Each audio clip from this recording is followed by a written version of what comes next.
Oh, feeling deep inside, feeling your warmth, feeling the energy that's creating this warmth, feeling movement in your body,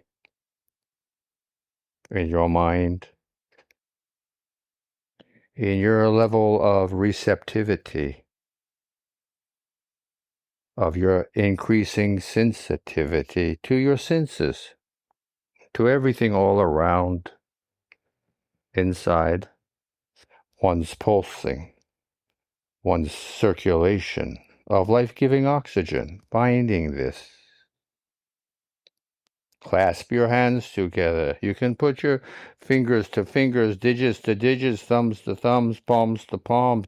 Feel your pulse. Feel your warmth.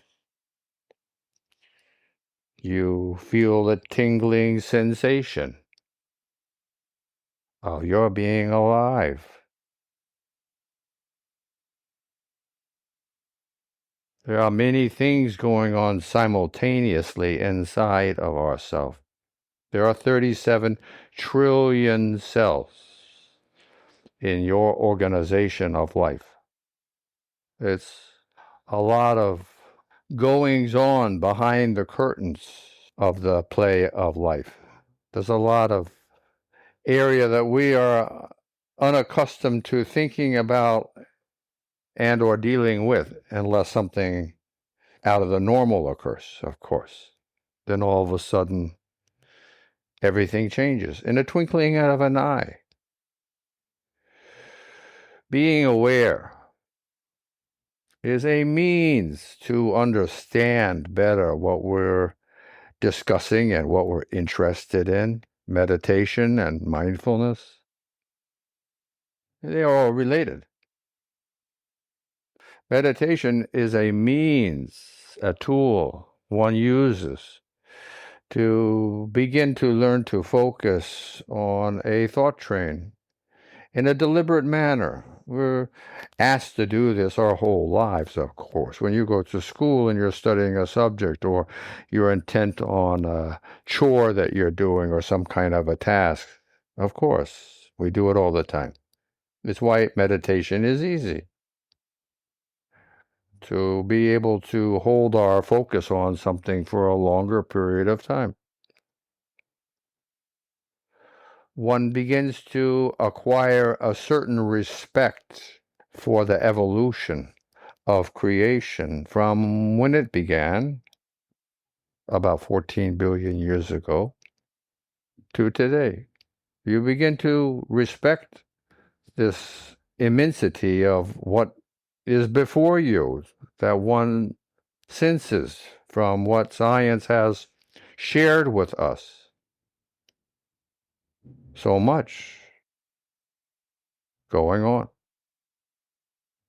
We need to always revitalize our thinking. We do it all the time. We blink our eyes, we turn our heads, we pause, we turn, we take a sip.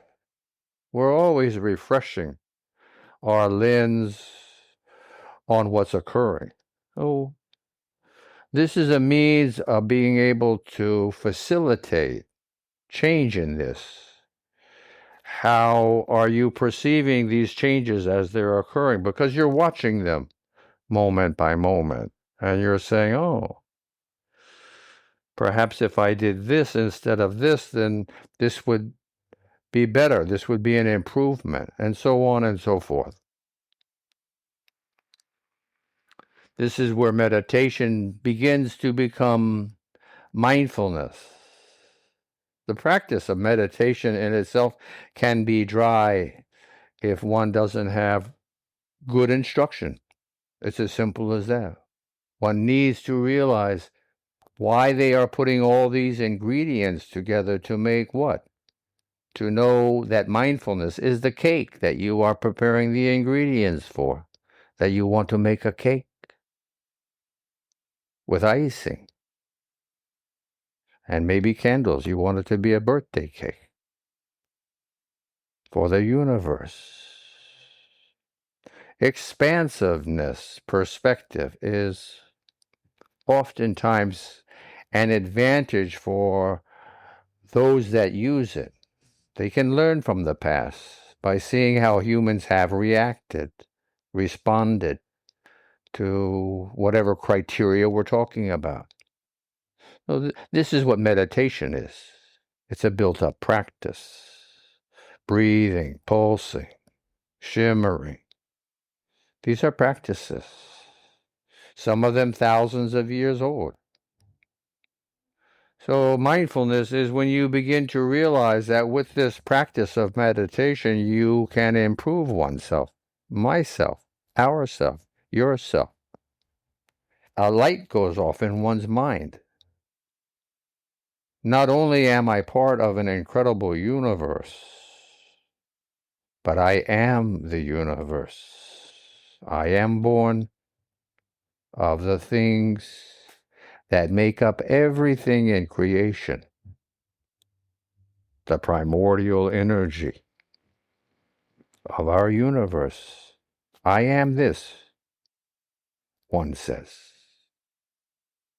And the expansiveness that one begins to feel when you allow and accept the vitality of this, the positivity of this, is that in this span of time, look what evolution has done. That we are here, standing here, sitting here, laying down, listening. Incredible, right? That all of this has occurred. For what rhyme and reason yet to be determined? We are here with a sense of positivity and increasing complexity. It's an amazing world that we are in right now. With a sun that began 4.5 billion years ago, and life 3.5 billion years or so. Look what's been done in such a short time. And now, look even closer to the last 300 years, 400 or 500 years. Look, the Renaissance. Look, science, Galileo, Einstein. Knowing that it is mankind, it is our ancestors doing this. Because when you are perceiving in this width, this breadth of perspective, then mankind also becomes one. How could it not be? If our DNA is 99.6% the same, how could we not come to recognize that everyone is related? That we are all cousins? That we are one family, mankind? This is mindfulness. Some people say that the purpose of meditation and mindfulness is to forget oneself, to lose oneself in the totality of the universe. And I look at this and I say, what are you talking about? If there is no one to perceive that which is being perceived, then nothing is being done. Right? It is not that you cannot have both. It need not be either or. You can be the spot, and you can be the sun, and you can be everything in between, because you are one. You are different perspectives of the same thing. Thinking about everything that we are doing, everything that we hear, everything that we see, should be looked at with your brightest mind, with questions, with curiosity, not with just believing. Today, especially with AI and the ability of technology to mimic visually, auditorily, we need to be very careful about what is being represented by whom, when, where, why, etc. The how we're talking about technology. That doesn't downplay technology. It downplays the people who are utilizing it for their advantage, their perceived advantage. I think that regulation needs to really deal with this technological innovations that we are having. They're going to have incredible effects. What's going on? Quantum computing, incredible effects. And we need to be prepared and ready as much as we can be for it. There's a lot of nonsense going on in the internet, and I think that everybody has their own experiences. This is also being mindful. One needs to be honest in mindfulness. It's great to be taking little steps all the time, but not in a circle. You gotta break out of it to head in your goals. We each need to be allowing to perceive all sorts of different inputs. What are the inputs that you're getting all the time? This should affect the way that you're thinking about things. Not putting any kind of a spin on anything. It's just you need to be honestly evaluating what's going on as much as you can all the time. If you need help, then you ask for help. Search out answers in whatever way, shape, or form. Family, friends, professionals can all be helpful to any of us. Particular times, particular reasons, thinking, right? Mindfulness of what we're doing on a day-to-day basis and in refining our way of thinking and being alive as we are processing and progressing through moment by moment existence, we can enlarge our perspective easily with mindfulness exercises built on the capacity that meditation has given us to focus and be aware, to align ourselves, to flow with our own physicality, our own blood flowing through our arteries and veins, through the air that is flowing through our mouths and nostrils into our lungs and back again,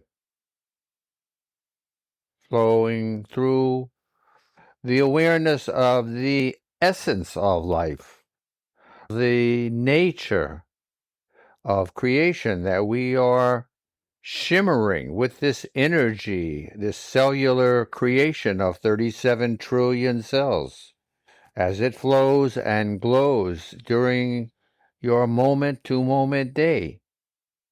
Thinking about our moment-to-moment day. In every way, in any way that we can stay. Oh, aware. Namaste.